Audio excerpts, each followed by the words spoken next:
नमस्कार दोस्तों। अध्याय 3 के प्रश्न वाले 3.2 को करने से पहले निम्न बिंदुओं को अच्छी तरह से हम देख लें, जो कि आपके स्क्रीन पर है। एक रेखिक समीकरण युग्म जिसका कोई हल नहीं होता है रेखिक समीकरणों का असंगत युग्म कहलाता है। दूसरा, एक रेखिक समीकरण युग्म जिसका हल होता है रेखिक समीकरणों का संगत हल कहलाता है। तुल्य रेखिक समीकरणों के एक युग्म के अपरिमित रूप से अनेक हल होते हैं। इस युग्म को दो चरों के रेखिक समीकरणों का आश्रित युग्म कहते हैं। आइए अब निम्न स्थितियों के बारे में चर्चा कर लेते हैं। स्थितियां इस प्रकार है। रेखाएं एक दूसरे पर प्रतिच्छेदित करती है। इस स्थिति में समीकरण युग्म का अद्वितीय हल होगा। रेखाएं समांतर हो सकती है। इस स्थिति में समीकरणों का कोई हल नहीं होता है। इसे असंगत समीकरण युग्म कहते हैं।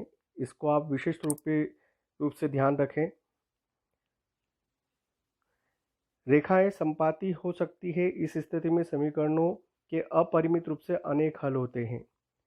ये भी समीकरण युग्म का संगत हल कहलाता है।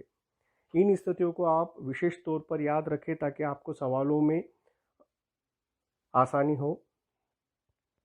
आइए अब हम रेखिक समीकरणों के व्यापक रूप के आधार पर कुछ स्थितियों का अवलोकन करते हैं। जब हमारे पास दो रेखिक समीकरण दी जाएगी, उन रेखिक समीकरणों के आधार पर हम a1/a2 is not equal to b1/b2 की स्थिति प्राप्त करते हैं तो रेखाएं प्रतिच्छेदी होगी और रेखा का केवल एक हल होगा, अर्थात अद्वितीय होगी। यदि तीनों अनुपात बराबर होते हैं तो रेखाएं समपाती होगी और अपरिमित रूप से अनेक हल होंगे।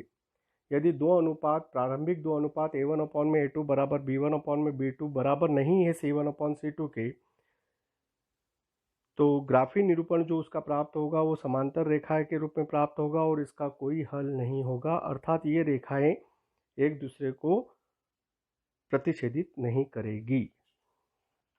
आइए अब हम एक समस्यात्मक प्रश्न ले लेते हैं। प्रश्न वाले 3.2 के चौथे की तीसरे की हम बात करते हैं, जिसमें आपको समीकरण निकाय 2x + y - 6 = 0 तथा 4x - 2y - 4 = 0 दिया गया है और कहा गया है कि ज्ञात कीजिए कि ये संगत है या असंगत है, और संगत है तो उसे ज्ञात कीजिए।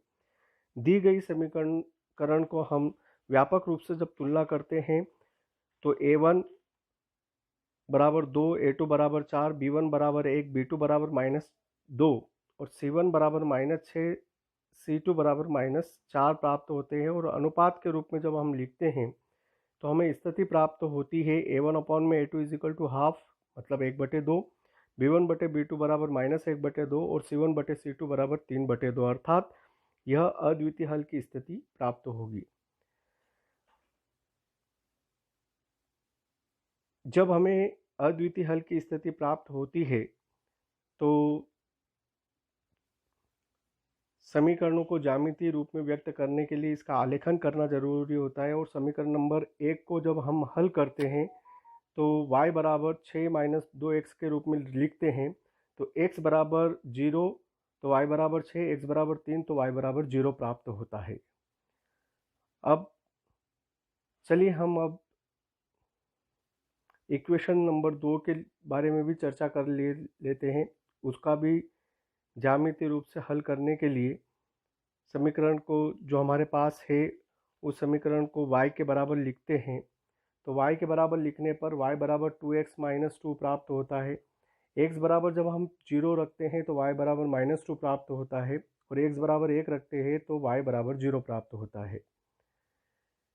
इन दोनों को जब हम ग्राफ के रूप में व्यक्त करना चाहते हैं तो जैसा कि आपकी स्क्रीन पर आ रहा है, दोनों समीकरणों को हम सारणी के आधार पर जब एक प्लॉट तैयार करते हैं तो ये दोनों रेखाएं एक दूसरे को एक निश्चित बिंदु पर प्रतिच्छेदित करती है। आगे बढ़ाए जाने पर चित्र से स्पष्ट है कि जो रेखा प्रथम तल में दो बिंदु 0, 6 और 3 जीरो पर कट रही है वो 2x प्लस वाई माइनस 6 का आलेख है, और जो आपके चतुर्थांश में है वह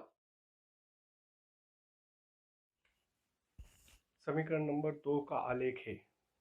इस प्रकार चित्र से स्पष्ट है कि 1 व 2 का एक अद्वितीय हल होगा और दोनों एक दूसरे को बिंदु 2, 2 पर प्रतिच्छेदित करेंगे। धन्यवाद।